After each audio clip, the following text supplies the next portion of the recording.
Hello and welcome back to the Squeaky Bum Time Podcast with Mike and Laurent. It is Monday, May 3rd. Holy shit. In this episode, we'll briefly talk Man City versus PSG, me blaming Alex Ferguson for everything, and the rest of the football news. But first, Mike, Antifa has invaded Manchester United. Are the Glazers their Mussolini? It's crazy. What is going on? Okay, yes, they are. But at the same time, what are you trying to do here, English people, right? When we talked about this, when the Super League was more or less defeated, and I think we should use that phrasing specifically because that's exactly what happened, right? It was challenged and then subsequently defeated by basically the larger... For now. Right. Yeah. It's like a shitty episode of the Super Friends, check back next week, same bat time, same bat channel, right? The Joker will be back. So that's kind of what we're dealing with here. It's going to come back. Frankly, the Premier League is kind of a version of it already. And what are we doing? Right. So the Glazers are going to be, let's pretend for a second. You get the Cronkies out. You get the Glazers out. You get Daniel Levy and Joe Lewis out. So now all three of and frankly, by the way, Roman Abramovich should be on that list. Who else? Who are the other teams? Sheikh Mansour should be on that list, right? Yeah. So you get all of these rich owners out. I don't ever want to hear one word from May 15th to September 1st about how, we really just need to spend a little bit more money on this one guy to make our team better. Idiots. Yeah. What are you trying to accomplish? Because what you're going to do is going to end up hurting the team. We said it before with the Super League stuff. The Inmates have taken the Asylum. And be very careful. I said this 2 weeks ago. Be very careful about what you actually wish for here. And here we are. I mean, Manchester United Liverpool is not being played. Yeah. Yeah. I mean, I think we have to put a little bit more context, right? Manchester United Liverpool doesn't have a cool name, but it's the Classico of England, right? It's the biggest. It's Ohio State, Michigan. It's Army, Navy. It's all of those things combined. Yep. Between those two clubs, historically, they've been neck and neck in championships. They're at 20 to 21 or something like that all time. Basically, Liverpool owned the 70s and 80s, and United owned the 90s and the 2000s. And that's where they are. They basically are even. And Liverpool has 6 European Cups. United has 3, but United were first. So these are the clashes. And to have the fans basically have a protest, but there's no security. They basically kick the doors in, but doors of an apartment in Manhattan. No shit. Ask a dumb question? Yeah. If I knew that this protest was happening on social media, and I'm a Manchester United everyone fan, knew. Everybody knew. Where the fuck were the authorities? It's very reminiscent, not in scope, not in importance. It's very January 6th in how it happened. Yeah. They get in and they're like, we're inside. Holy shit. Now what do we do? Somebody grab the podium. Yeah. So, but I don't want to make it super political, but there is a parallel. Let's be clear. Old Trafford is more important than Parliament in England anyway. Yeah. Right? But it's more important than the capital. But I think that the general feelings that are going on in these events are similar. There's a globalism, there's billionaires, there's working class people, there's feelings of ownership, there's feelings of losing control of something you thought you owned, which you never owned. These are general themes that are pervasive through society, and football is really a reflection of society. So, and Manchester United being the biggest club, it's really interesting. I like it. I root for chaos. You don't. You're more on the Mussolini side of things. I mean, I root for chaos to an extent. I root for chaos when Brighton are playing City, and I root for chaos in between the lines for 90 minutes. And then I go, hey, everybody go the fuck home and stop breaking the law, right? For the last year, I've felt like I've been taking crazy pills. And literally every day I wake up and it's that meme from Liar Liar where Jim Carrey's like, your client's on the phone again. He wrapped his car on a telephone pole, but he stole the card. And he takes the phone and goes, stop breaking the law, asshole. That's how I literally feel about everybody everywhere for the last 12 months. Yeah, there's a little bit of Yeah, but there's a little bit of there's a feeling within protesters that doesn't matter ideology wise that they're not being heard. So they can't do things peacefully. They can't do things at the ballot box. They need to do something. And then there is also the COVID thing. There's no doubt that these people are super fucking pissed because they've been locked in their houses for a year. Yep. Especially England's getting a little bit better, but that was bad. And then to your point, like, what do they want? What do these people want to have happen to their team? Like, map it out for me. Oh, you want fan ownership. Let's take that off the table. You're not getting fan ownership. Now, to be fair, the Supporters Trust of Manchester United did release a 4-point thing that they wanted. It was something to the effect of, we want a seat at the board. We want to talk to you personally, Glazers. Okay. And we want, just some other piece of assurances that you won't ruin football. But one big thing that Tottenham does that already. Yeah. A lot of clubs. Tottenham Supporters Trust does that though. So good. But the United doesn't do any of that. They're just like, we're in Florida. Shut the fuck up. Okay. But I think the larger thing here is like this idea that people are rising up to take control of their club, and they want I think there is a local versus international thing. There is the fans in Manchester who don't see, they know that their club is huge around the world, but to them, it's the same club it's always been, right? It's not changed for them.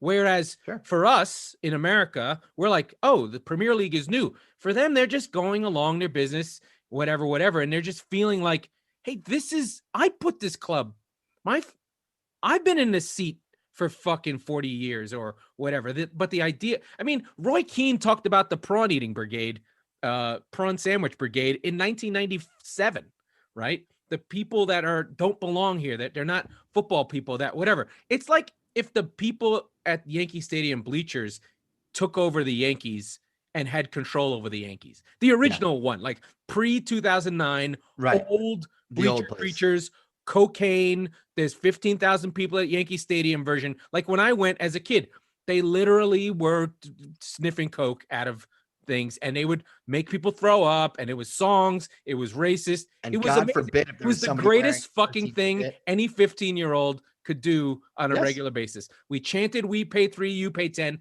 They want that frozen in time forever. Right. And by the way, forgetting the socioeconomic parts of this that have changed significantly to the point where those, to go back to your example, in the new Yankee Stadium, they can't even chant Boston sucks anymore. So it's gone from coke off of the guy's shoulder in front of you to you can't even say Boston sucks, which is your arch rival, right? But so putting all of that aside, you've got this environment around you where the world has become exponentially 1,000% softer, right? So to the point where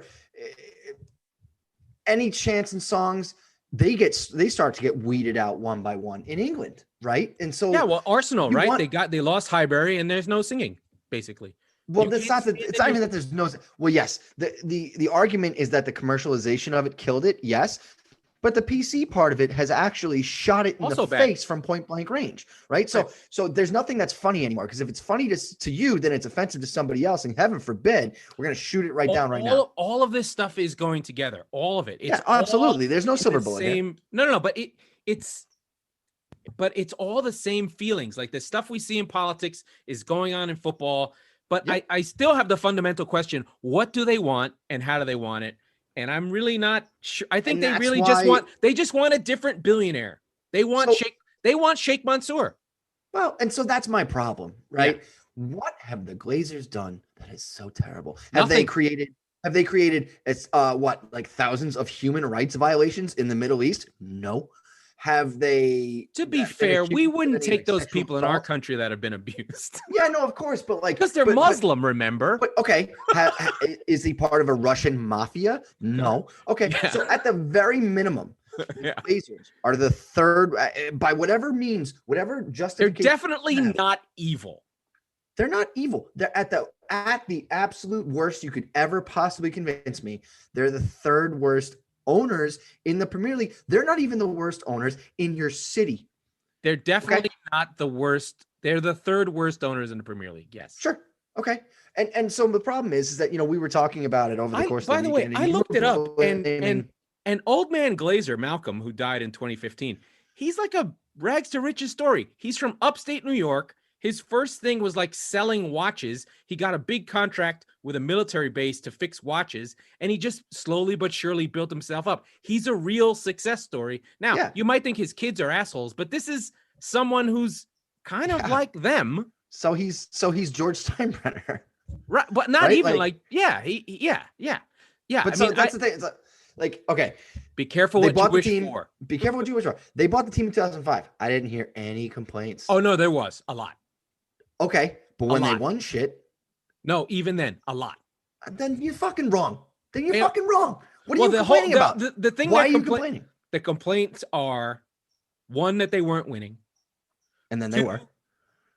Two, that it was a high leverage buyout, and they were taking money out of the club as a dividend. Right. Which and that's the same. But this is the personal United thing. I think the bigger issue is the in conjunction with the Super League. That's actually the egregious thing. No one really, football fans, like, we don't care about United specific issues. You want the Glazers out, whatever. If you're pissed off at them because they literally tried to fuck football internationally, fine. But just because you want your players out, like, they spent $1 billion. That happened. They bought Pogba. That happened. They got Mourinho. They got Van Gaal. They tried to get every single thing Lukaku, to make themselves win. They got all these guys. Remember, every signing were like, oh, geez, Alexis Sanchez, when they were like, oh, he's going to be really good. They had a bunch of flops, right? They made a couple of bad calls. They're mad. Yeah. But they literally, a group of fans created FC United of Manchester under the original colors. Right, they did that. They're in like the first league. No, but there has been a consistent Glazers out undercurrent, and the Super League kicked it off. It was the lightning rod, right? Yeah. But they did go in the stadium, and that I'm for it. Like, I'm never gonna, because what's gonna happen is we've got to sort of stick with the fans ultimately, because what's gonna happen is they're gonna get treated like Liverpool fans by the Sun with the fucking with Hillsborough. Like, they're just going to get treated like criminals. And most of the people were not criminals, and they have a legitimate gripe with their club and whatever. Real quick though, are most of the people that you're talking about, are they the people who trespassed in the stadium? Are they the people committing crimes? Those people are criminals. Plain and simple, right? Like, yeah, they're misdemeanors, right? They smashed a bottle, broke some guy's face. Yeah. Sure. Well, those are two different things, but yeah, like, okay, hold on. I'm not a black and white like law person. I don't give a fuck. It's not. So we are living in the middle of the gray area, but the only way you can find your way a little bit out of that is go, hey, okay, I think we can all agree there are some rules here. Okay. You can't fucking do that. And if you do, there's they're gonna get penalties. Trouble. Yeah. They canceled Man United. That doesn't. Oh no! That doesn't do anything to them. You know why? They weren't going to go see it anyway. They were partying and fucking protesting outside of the stadium. You think they gave a shit if they won 10-0 or lost 10-0? No. Oh, I think that. Yeah, I do. I do think they weren't even going to be able to see the game live on a TV anywhere. No. So what the fuck does they care? Anyway. But so okay, that's the thing. Is that, like, you need to have rules in place, and this is where Laurent and I are perfect to be on a show together, because this is where we 100% disagree. There are laws for a reason. Most of them make a lot of sense. Not all of them. In fact, a good amount of them fucking don't, almost intentionally. There's times to break them. There are times to break them, but there are also ones that you just don't break, right? You feel like you're not being heard, so you need to storm the Capitol, or you need to burn down everything in Portland, or you need to fucking invade Old Trafford. You're wrong. You're wrong. And you need to go to jail. Invade the Capitol, wrong. They're all the same. They're all the same. Day one of burning Portland, okay. Day 64, not okay. No, day one, wrong. One day at Old Trafford is fine. Here's the weird thing. Don't burn down Old Trafford, though. Although I wanted them to burn down. You're a City fan. You would support that. But okay. It's a dump. They should burn it down. Maybe it'll get repaired after they burn it down. It's such a racially charged time that you could shoot a bunch of white people and nobody will even fucking notice. So go for it. Just fill them up with holes. Go ahead. You know what? no, if Nobody's going to notice. I'm sure people. Nobody's going to notice. Well, and if it one depends. guy, If you're a disaffected white kid in a suburban school, you can shoot as many white kids as you want. no, what I'm saying, yeah, well, dude, cops shoot white people all the time. It doesn't matter. It doesn't matter, right? What I'm saying is, fill them with holes and make examples out of them. And I'm telling you right now, because they're breaking the fucking law. And they're, by the way, they are potentially threatening your life. Well, they don't have you're guns. the one with the Remember, gun. they don't have guns in England, so they can't. Yeah, but they don't have rules either, apparently. So they'll be fine. They'll be fine. Now, well, I do worry me. want to go back, and I have a gripe to pick with Mr. Alex Ferguson. Are you ready? Wait. This is really good, but we need to talk about it right after the break, right after this. You know, myself and Gooch are both getting a little older. One of the first things to go is your vision. Thank goodness for our hookup over at Absolute Eyewear in Woodbridge, New Jersey, right on Main Street next to the train station. They have glasses for all ages, all budgets. They have safety glasses, sports glasses. They are a full-service powerhouse offering eye exams and even free lenses for the kids. They work with BCBS, AAA, AARP, giving massive discounts. They're open 5 days a week, closed on Wednesdays and Sundays. Call 732-326-3937 to get your first pair of Ray-Ban, Burberry, Coach, Polo, you name it, they got it. Go see Craig and Johnine right now. So I have to talk about Alex Ferguson. So if you guys don't know, Alex Ferguson, the most successful manager in Premier League history, probably in British history, period. He was Scottish. He's from Edinburgh. He was a dock worker.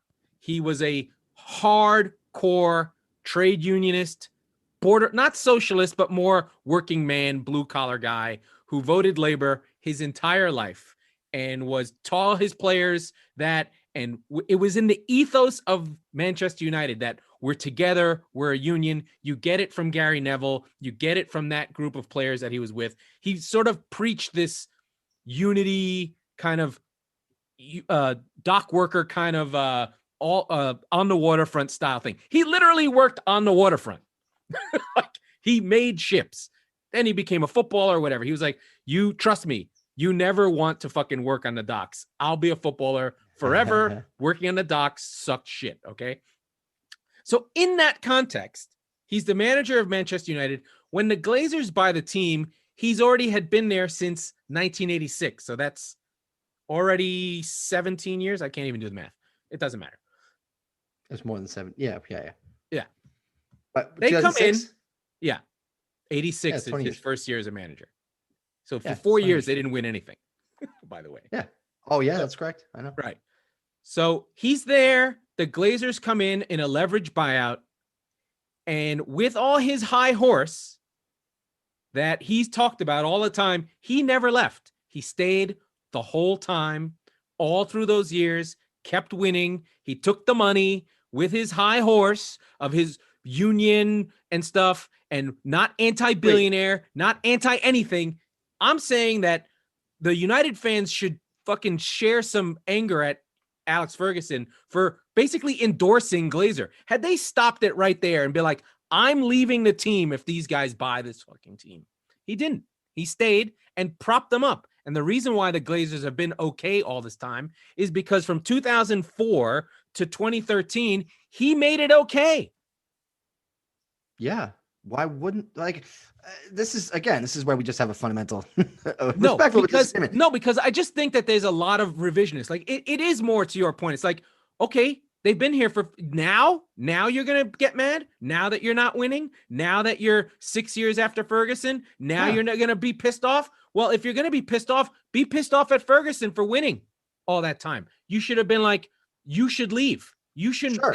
They should be angry at him for them for pulling the wool over their eyes while they were fans and thinking everything was fine when everything wasn't fine, right? Okay, but from that perspective, in that moment, you've got an environment where you've been here since '86. You've seen the tough times. You've built them into this. There was no tough time. He ran that team. Well, the first few years, right? Fist. Like, yeah. But my point, he is Manchester United, right? More than any one seminal figure. So your point is very strong. For the Glazers, but I think he met them once. Yeah, sure, fine, but like, as it's told to him, he goes, "Okay, this is going to make us. We're already the premier club in England and arguably Europe. This is going to make us the only one. Wouldn't you have that ambition? Wouldn't you say, yeah, you know what? Fuck Barcelona. Yeah, let's go do it. Let's go be everything everybody else ever wished they could be. No, I understand it. But what I'm saying is that he's have ambition, right? Like he stood up with this morality of like a fucking parish priest, talking about solidarity and union and northern and dock working, and he fucking stayed there, and he could have been like, you know what? No. And he sold his fans down the river because he was like, okay, but by the same token, he was like, I'm never going back to dock working. It sucks there. But he could have gone to another. He could have become the Chelsea manager. No, he wanted to be there because he made it there. He made his team. That he built place it. The way he built it. He's not going anywhere. Now he's being told he's getting untold, riches and supplies to make his team into this. Well, I get it. I'm just saying your that same argument. The fans should have ire. Like Ferguson should not get off scot-free because he fucking gave cover. If we want to talk about this gave cover thing, he's implicit. Dude, he gave cover to the Glazers. He didn't get shit for hiring David Moyes as his successor, okay? You think he's going to get shit for anything ever? No. Well, David Moyes just won today with West Ham. So David Moyes is having his laugh. I mean, really, it was with the David Moyes thing. It was more that there were guys that had been under Ferguson and now they're under Moyes. And like, what do you mean we can't have fucking potato chips? What the fuck? What do you mean you want us to get 15 corners a game? That's not United. That's fucking ghetto. No, I know, but like, so if he didn't get shit for that, right? I don't agree. I don't think he's completely infallible. Like, again, he's a deity, right? At this point, Ferguson is a deity. I'm just trying to point out that this is a guy who stood on a moral high ground about solidarity and goodness and all this stuff, and all this shit is happening, and he gave them cover. He has not come out and said shit to support the United fans right now. And I think it's bullshit. No, exactly. No. Lay low. Why would you say anything? This is a time where because you have moral character and fiber, and you're supposed. No, you're the one. He's supposed to be the one that's like the United way. This is about United. Like we do it the United way is the Ferguson way. So here's what he should say then. He should say, guys, I hear you. I understand. I don't even disagree, but that's not the way to do it, right? That's basically what he probably would say if he had a statement. He probably will say. What would that be? What would that be received as? You're in bed with the Glazers. Exactly. Because he was, and that's the problem. That's the problem. He was. But why would he put his neck on the line? What does he have to win out of that? He has so much to lose and nothing to win. So because his moral fiber of his whole life, telling people about solidarity and workers' rights and the North and labor and all this shit that the English that shit's got an expiration date, dude. Yeah, that when they bought him some fucking horses. It's got an expiration date. It's like enough already. No, it's just like stop it. Like nobody has to save the world forever. Okay, at some point, fuck off and let me live my goddamn life. Well, he did almost Your die. Problems are no longer my problems. Yeah, that's a very American way of thinking, and he doesn't have. Yeah, it is, and I think a larger problem in the current state is that as you've already mentioned, everybody's been cooped up for a year, basically taking crazy pills every single day. It's like Pop Rocks and soda, and they're like, okay, let's go outside now, right? And now you've got the other piece where you've got call it about 50-50 in whatever country you want to talk about, but you got half the country who is basically trying to completely unionize, while the other half is like, just leave me alone, right? It's leave me alone versus I'll never leave you alone. We'll never leave you alone. I know. Strength in numbers is winning by a lot. It's a blowout right now. Yeah. Because it's all splintered by design. It's like, I don't want to fucking look at you. You don't want to look at me. I'm going to go to my house. I'm going to do whatever I want to do inside my own house and go fuck yourself. I have no idea what you're talking about, how this applies to football, but that's okay. Because the collective has come back. Hey guys, this is Sturch from Chop Sports, and I want to talk to you about a new hobby of mine, and that's real estate. Ever since we brought on our resident realtor here at Chop Sports, that's all I can think about. So we got another one. You know who's really good at this stuff? Jay Devlin of CRG Homes. Jay is out of Myrtle Beach, South Carolina, and business is booming. Whether you're looking to relocate, buy, rent, or literally purchase property and watch your stacks get higher, Jay is the guy to do this for you. He's already in the process of helping me out right now on a possible summer home. Call Jay right now, 843-315-5913, and have yourself a chat and learn about all the perks and tell him Chop Sports sent you. Right? Yeah. And so now all of a sudden you've got it's always sort of been there much more with football than it is with anything else. So it's already inherently there. And now they're basically leaning into that and saying, go forth as best you can and storm the gates at Old Trafford. Yeah. I mean, it has. I think that's the last year has shown you can storm the gates for real. Let's get some actual on the field action, and we'll come back, talk City, PSG, talk West Ham, talk Brighton, and talk about actual football right after this. Nice. City, my team, play tomorrow versus PSG. Coming off a good win. We could have won the league if the fucking Antifa didn't blow up Old Trafford, because I had faith in Liverpool. But Aguero was awesome against Crystal Palace in London. And City have it all to do. I'm petrified. I don't trust my team at all. I have trusted them before, and they have let me down. Lyon, I trusted them. They were up versus Monaco. I trusted them, and they fucked up. And the same guys are on the team. So we still have Mbappe. I don't know. It makes you feel better. You were never winning against Tottenham. Yeah, that's true. That feels better. Whatever. No, but you got dominated. You did. But the first half of the PSG game makes me scared, because that could happen and they could score 2 goals, and then they're gonna go through. Can City score? Well, they're coming out with their ears pinned back already, right? Well, they have to.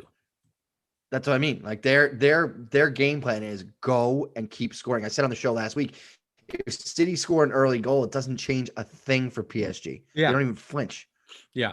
Right? I mean, it does. They have to get another goal, but that doesn't change the philosophy at all. The thing with City is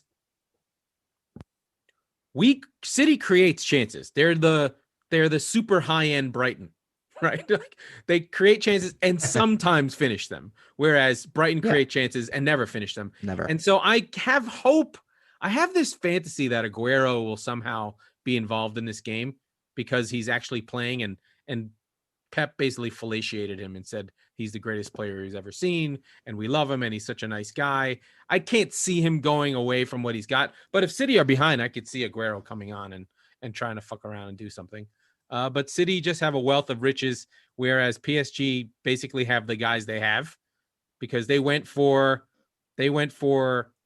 superstars and scrubs, and City went for depth and whatever, right? Like between Neymar and Mbappe, it's $500 million, whereas City have spent $500 million on 7 defensemen over the last right 7 years plus. So you're up 2-1.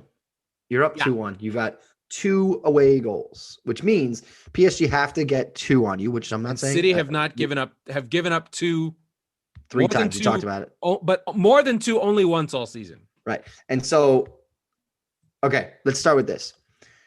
Do you see Man City not scoring tomorrow? I think they will score. Okay. So then PSG has to score 3. And if they do score 3, then it's over. PSG wins. But 3-3 is not the score. Is not the score we want.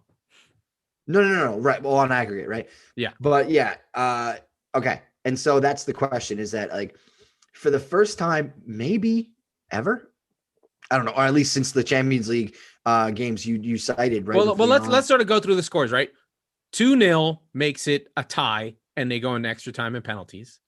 2-0. 2-0 PSG wins. No, we have 2 away goals. That's a tie. It's 3-2. Oh, right. Sorry. Jesus. 1-0 is a tie, right? 1-0 you win because of away goals. What? I'm so. You have 2 away goals. Okay. All right, everybody. When is there a tie? There's never a tie. There can't be. If they win 2-1. Oh, 2-1. There we go. Yeah. So anything other than 2-1, we're not having extra time, right? And so 2-1 seems reasonable. See, that's petrifying.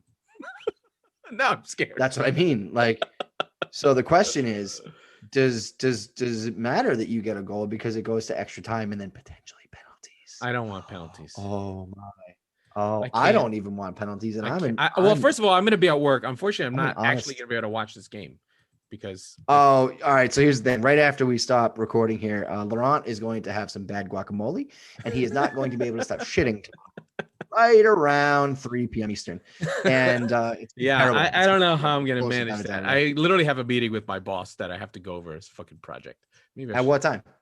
At literally game time at noon. Okay, that's fine. Then you get the second half, dude. Yeah. That's the play. I'll figure it out. I'll be all right. You don't want the first half. You want the second half. I don't want any. No matter what happens, I'm gonna no matter what happens in the first half, you don't want the first half, right? God. You want the last. And then we also have Chelsea versus Real Madrid. I'm less interested in. I think I want Real to win because I think City can beat Real. I do not want to face Chelsea in a final. Chelsea, yeah, I get that. It'll be like it'll be the fourth time City plays Chelsea this year because we play them on Saturday, and then it'll be played them in the FA Cup. It'll be the fourth game that we play them, and they're good. Like they're not a joke. They're annoying too. They are in a one game scenario, I would not want to play them. It would make sense. They probably, on merit, are the two best squads in Europe total. Aside from Bayern. Bayern got beat by PSG, but they because they didn't have depth. They lost Lewandowski and they were done. And they were worthless, right? So yeah, no, I'd still go Bayern. But yeah, I mean Chelsea's right up there, right? So they're right up there, right? And so yeah, that's the thing is that like they deserve to be there, and that's the other thing. And the other thing is City and Chelsea are the two best defensive teams, I think, in world football. We can't have another all English terrible final though. We already did that. It'd be bad for the rest of the world, but yeah. I want City to play Real. That's like a name brand. Like if they beat Chelsea, it won't be cool. It'll be cool, but it'll be fucking cool. It'll be cool. I think.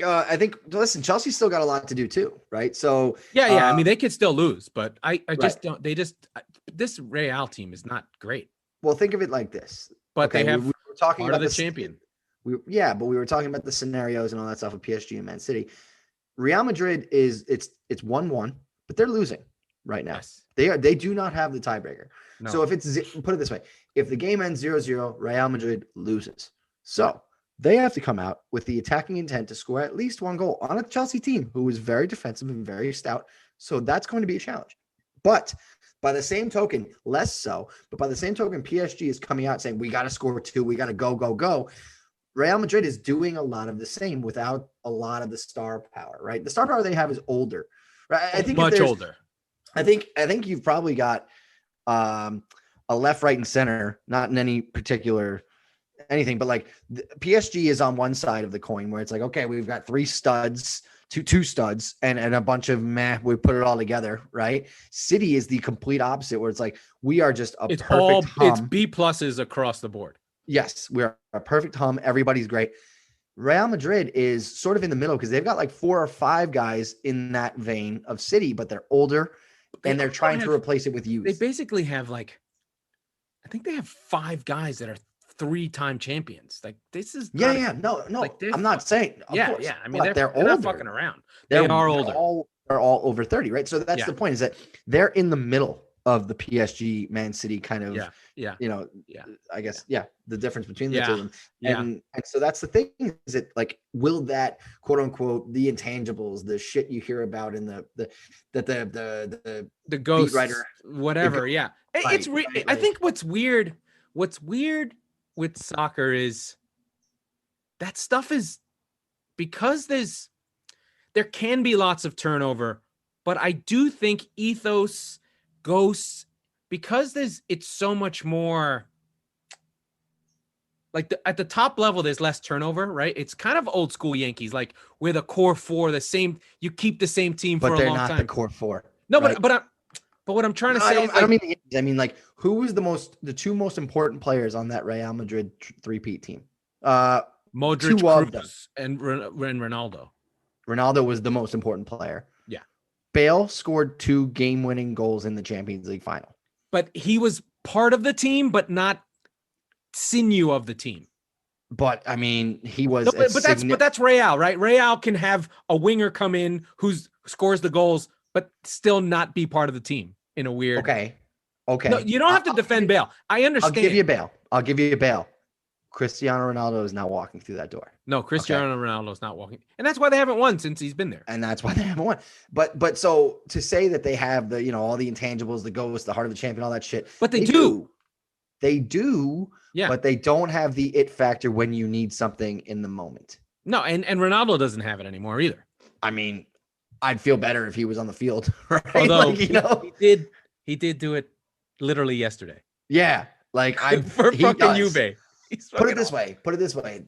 He's a lion in winter, right? He's Kobe at the end going for 60 points. He's at the end. Sort of. And I see Bale is Kobe going for 60 at the end, right?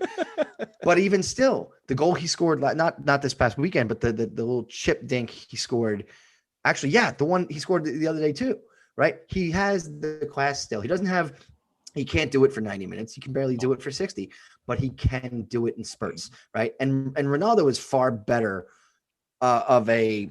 he's a far more consistent product than Bale. I don't think there's any argument with that, right? So what I'm saying is doesn't get hurt. Yeah, whatever. Yes, absolutely. But what I'm saying is that no matter what, over the course of 90 minutes, he's a far more consistent performance than Bale, who is more just he's a flash in the pan and he does something amazing, and you don't see him for 40 minutes. Yeah, but that's soccer, right? He has more moments in him left, right? Yes, that's the thing that Real has. Real still has the moments are still there. They can't. There's one man who's they got to hang on. There's one man who's going to win this game for Real Madrid. Who do you think it is? It's Benzema.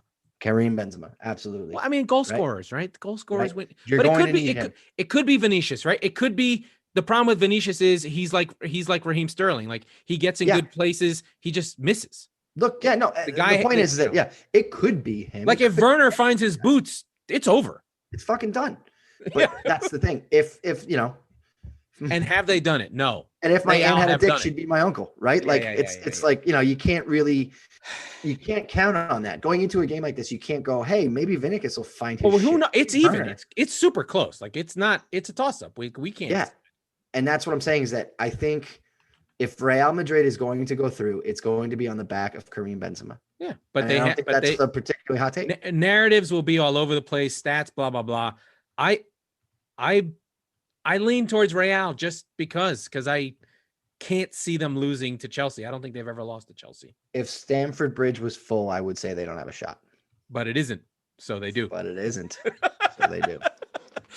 Speaking of people who have a shot, in a battle of claret, we go down, way down deep to the shit part of football of Burnley and West Ham. Our friends at West Ham.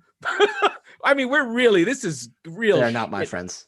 They really have pushed themselves up. They beat Burnley on our friends, Mr. Mikel Antonio, who's secretly the best striker in the Premier League that no one knows about. Even though half his goals, he's falling over when he scores them. I don't know how he does it, but he does. He's basically Adama Traore without being awesome, but he just looks the same. Yes, they are both black. He's sort of he's maybe the least impressive, really good striker. Yeah. Right. Like because he's always falling over. Yeah. Yeah. He's like, he's a really good Sunday league player. And you're like, dude, like that I fucking hate playing against that dude. He's going to get 2 goals and he looks like he stinks, but he's awesome. Right. He doesn't have a good touch. He only has 1 foot. He has great goal celebrations. But West Ham keep themselves in the top 4 race, and they've got hope that Chelsea are focused on the UEFA League and the FA Cup, and that they slip and somehow they grab that spot. It would be bad for English football. I mean, actually, no, it won't. West Ham being in Europe is the greatest thing ever, especially if the fucking vaccinations come through and the Intercity League can go through and start cracking some Belgian skulls in a group game. And over the weekend, this podcast would not be true to its nature without celebrating Brighton. We're staying up. Safe. They're staying up. They had a great performance against Leeds. We chatted all through it. We were all, me, you, and Chari, were just talking through it. I don't know if you were watching, but I was. I was inebriated. I was asleep. But no, I was happy for them. When I woke up, I was like, that's great. Yeah. And so your coach lives another day. Graham Potter. We're gonna have a whole episode because Laurent has been before anybody before 10 coaches passed on Spurs, he has been I've saying. also made him the coach of Newcastle, Manchester United. Where else did I make him the coach? Everywhere.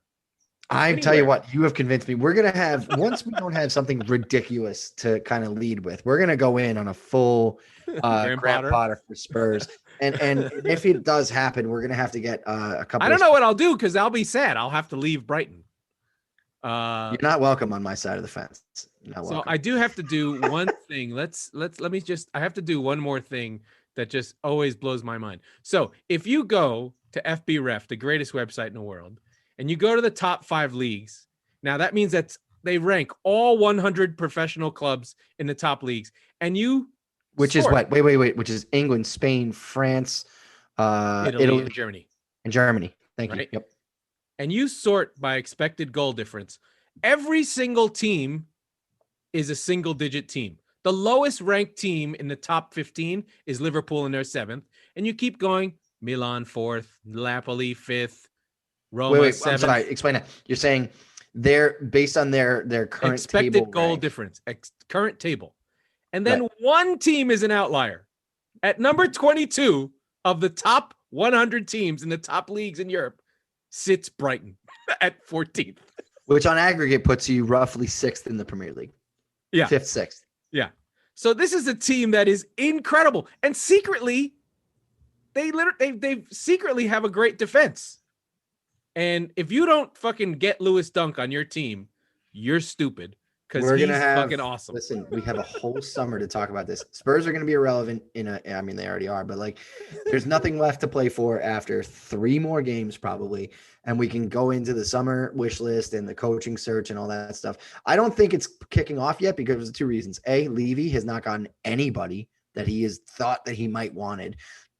And I think the second is he might be going after a director of football at this point, regardless of who the manager is, because I think it's very difficult to have anybody in that role unless they're Pep Guardiola, unless they're one of the absolute ridiculous top end guys to be able to do both jobs. Pep doesn't do the job. City have a whole structure in place. Okay, well then there you have it. It's Cheeky Bergeristan who played. But if he goes, hey, that guy, go get me Ruben Diaz. Oh no. He has a list. He has dudes, but he and Cheeky completely trust each other. They came up to the Masia together. Right. They just talk football. So Steve Hitchen is not that fucking guy, right? No matter how badly Amazon tried to convince you that he is not.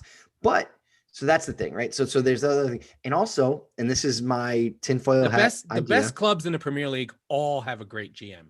Basically, it's the equivalent of GM. Yes. Historically in England, people don't know this. The coach and the GM was a single role where you did it all by yourself. And who's the reason for that? Going all the way back to the beginning of the show. Alex Ferguson and Wenger. And Wenger, that's true. But they didn't coach their teams.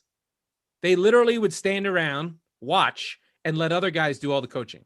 Yeah. They never got on the pitch, or they'd stand around and look at guys, but they kind of, it would be as if Billy Beane had actually managed the A's all this time, and that these other guys were coaches and would do, which is what's actually happened in baseball. The managers don't have any power. It's and if you go way back, John McGraw was actually the GM of the Giants, and that job has slowly morphed and become the job it is. And again, it's these mixings of American ideas with European ideas. There's all this. Sports are super interesting right now because they're all kind of mixing together in they are converging.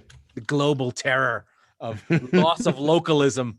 So hold on, let me get this out. My tinfoil hat theory is number 3 as to why Spurs have not hired a successor for Mourinho yet. It's because we talked about it. If PSG lose tomorrow, they are out of the Champions League. They are not going to win. If they don't win the league, listen, I'm not saying it's possible. What I'm saying is at this point, why wouldn't you wait? Right? Why wouldn't you try to see if Mauricio Pochettino is available? The other problem with this, though, and I said it was tinfoil hat when I fucking started the sentence, okay? So give me a second, and I'm taking it with a grain of salt, so you should take it with a pound of salt. But what I'm only saying very simply Potter for Spurs, hashtag. Potter for Spurs is the number 1. But if you can get Pochettino, you get him. But why would he come back, right? Like, what stipulations have to be in that contract for him that he's the general manager? Well, no, because he was the general manager last time. He was a general manager with no ability to do anything, right? So it's almost like you need to have something in the contract where, like, if our net spend every summer isn't this, then I get $15 million. So something like that. Like, I get the difference. What I think PSG are going to do is they're going to slowly allow Pochettino. They understand they're in this like superstar phase. They want to let him do the weak link thing and lift the bottom of PSG. Whoa. Then you don't sign him to an 18-month contract. You don't give him Thomas Tuchel's fucking terms, right? So that's what I'm saying. PSG have not won Ligue 1 in 10 years. Not one, I should say. So right. If they lose that and they lose the Champions League, which they are overreactive with managers about every year, again, they're not going to. They just got him. They're not going to. Tuchel's an asshole. He's a German. He's a guy who makes the trains run on time. And you know what's funny? He's 2 wins away from that trophy that PSG wants so bad. Hey, this is the one thing that's funny about the Champions League. I fucking League. hate Chelsea, but that's a hell of a story. They could easily win that. They could easily win it. They could easily win the FA Cup, and they could easily win that, and they could easily finish 3rd in the Premier League. And they are. You want to talk about a team that's close to winning? Like next season is going to be good, like really good. Yeah. And I worry for Spurs honestly because you're not really keeping up. It's you know, we've said it every year for the last like 4 or 5. It's a very pivotal summer for Spurs. I'm more interested in what Liverpool do though, to be honest, because Liverpool there was a very clear 1-2 pecking order, and then there was one. And so I think Chelsea is more or less replacing them in the preseason expectations of next year. Mm-hmm. United is somewhere in that conversation, but I think we could both agree they're probably not on that level. They are close. I don't know. They're close. But okay, relative to City and Chelsea, I'm not sure. But if United sign Harry Kane and he's not injured, wait a minute. Yeah, whoa. I'm saying current United, not putting the best player in the country on the fucking team. That's the destination, absolutely. Right? We'll see. But nonetheless, what I'm saying is current. I'm looking at what we have right now. Oh, what City we have right now, still one. Yeah, City are still 1. But Chelsea is 2, and they got a shot at them. Liverpool, who was 1A, they're getting old. They're getting old and ugly real fast. So, yeah, are they still a top 4 threat? Absolutely. I don't know if they're a lock. United feels like a lock, and then you've got Leicester. What do you make of Leicester, right? So, there's a lot to think about. Leicester will sell and everyone will go, "Whoa, I can't believe they sold," and just reload. They already have Fofana. They'll sell Soyuncu for like an arm and a leg because like Soyuncu on United is awesome. But I mean, they already got Harry Maguire. Well, theoretically, right? They did that already once. Now, I think at this, like the thing that's funny about United is there is a feel good factor with them, and getting Harry Kane will lift them to where they're supposed to win. That's where Solskjaer's weaknesses will come through. Laurent's gonna make me cry on a Monday evening. I don't want to think about it. Yeah, but you're gonna get Graham Potter, and we're gonna get $100 million for Harry Kane, and we're gonna buy 4 Laurent. No. You're gonna. I'll tell you who we're gonna buy. The striker from Eintracht Frankfurt, the guy who's actually leading the Bundesliga in goal scoring, but no one ever talks about it. I can't remember his name. You're like, no, I don't want this. Here's the thing: we did this once already. We sold Elvis and bought the Beatles, and you know what happened? We ended up with Ringo. That was it. Okay. And here's what's so funny. Oh, Gareth this is the guy. Andre Silva. Get to know him. Hold on. Gareth Bale left 8 years ago. Eric Lamela was supposed to be his replacement. They gave him the number 11 shirt. Okay. In 8 years, Eric Lamela has now scored 1 less goal than Gareth Bale has scored this year in the Premier League. Okay. Yeah, but you love Coco.